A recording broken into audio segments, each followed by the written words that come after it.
Venus en train et en car de toute la France, des centaines de milliers d'opposants au mariage homosexuel ont défilé à Paris selon différentes estimations. Parmi les manifestants, le président de l'UMP Jean-François Copé et des cadres du FN, mais pas Marine Le Pen. Dans les sondages, les Français se disent majoritairement favorables au mariage pour tous, mais opposés à l'adoption par les couples homosexuels. Le projet de loi sera examiné par le Parlement à partir du 29 janvier. Les forces s'organisent au troisième jour de la contre-offensive contre les islamistes armés au Mali. La France poursuit ses raids aériens en appui aux troupes maliennes et les pays d'Afrique de l'Ouest annoncent l'envoi de renforts dès lundi. Les combats ont fait 11 morts dans les rangs de l'armée malienne et une centaine du côté des djihadistes. Il y a un an, le Costa Concordia, ses 3200 passagers et 1000 membres d'équipage s'échouaient près de l'île du Giglio après avoir heurté un rocher. Rescapés et familles sont retournés sur place pour rendre hommage aux 32 victimes du naufrage.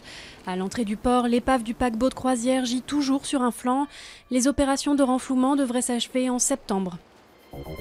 1 euro de plus pour un Paris-Lille, 2 euros pour un Paris-Lyon. Les tarifs de la SNCF vont augmenter de 2,3% à partir du 24 janvier. Une hausse plus forte que l'inflation pour financer la rénovation des trains et des gares. De son côté, le livret A va moins rapporter aux épargnants. Selon le journal du dimanche, son taux devrait baisser à 1,75% en février.